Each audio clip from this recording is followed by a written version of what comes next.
Okay, so if you're anything like me and you absolutely love reading, but you don't really have a system to keep track of your books, then you need a book tracker.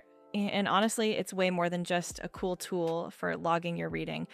This is the thing that transformed me from someone who casually jumped from one book to the next into, well, a complete book nerd who tracks every single reading session.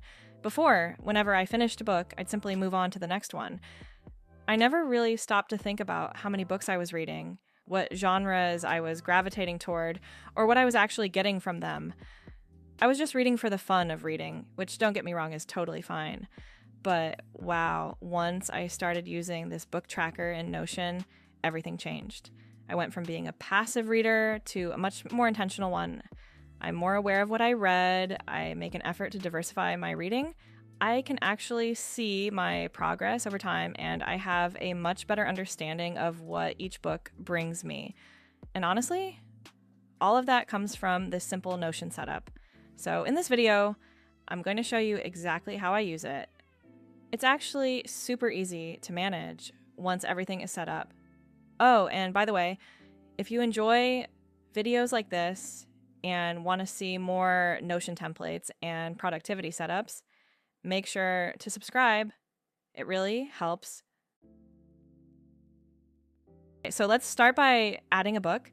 And honestly, it's super simple. All you have to do is click the automation button and fill in as much information as possible in the database properties. The tags are especially useful because they make it really easy to find books later in your library. Trust me, once you have 100 books or more, you'll be glad they're there. Right now, I only have a small collection in this example, so it's easier to show you how everything works. But wow, your library can grow way faster than you think. Next, you can add a start date and an end date. This allows Notion to automatically calculate how long it took you to finish the book, and those stats will be displayed directly on the dashboard. Now, my absolute favorite property has to be the page count. First, enter the total number of pages in the book.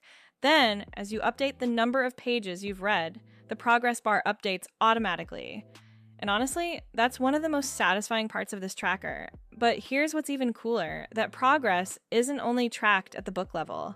It's also reflected in the monthly update section, where you can monitor your reading progress throughout the month. You'll see your overall completion rate, as well as the total number of pages you've read. And wow, it's actually fascinating to compare different months and see just how much your reading habits can change over the course of a year. Finally, whenever you add an author, either by selecting an existing one or creating a new author page, Notion automatically generates a dedicated profile for them. From there, you can see all the books you've added by that author and track your reading progress across their entire collection. Pretty cool, right? The audiobooks database works pretty much the same way as the books database, with one small difference. Here, the status property lets you track your progress using 3 different stages. And once an audiobook is marked as done, it's automatically considered completed and will no longer appear in the section that tracks your current books and audiobooks.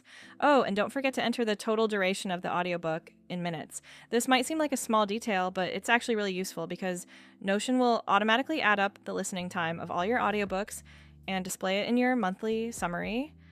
Honestly, I love this feature because it gives you a much better picture of how much content you're actually consuming throughout the month. Sometimes you don't realize how many hours you've spent listening until you see the total and think, wow, that's a lot.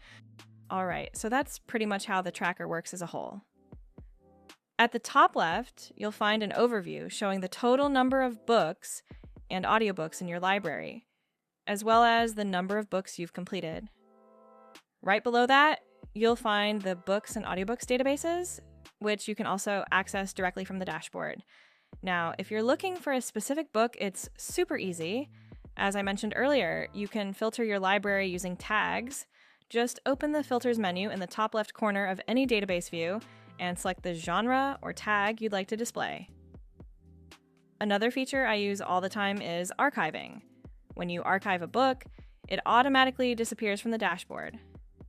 All related statistics, such as your reading progress and total reading counts, are updated instantly. But don't worry, the book isn't deleted. You can always find your archived books and audiobooks later in their dedicated database views. And finally, at the bottom, you'll find a small section for podcasts.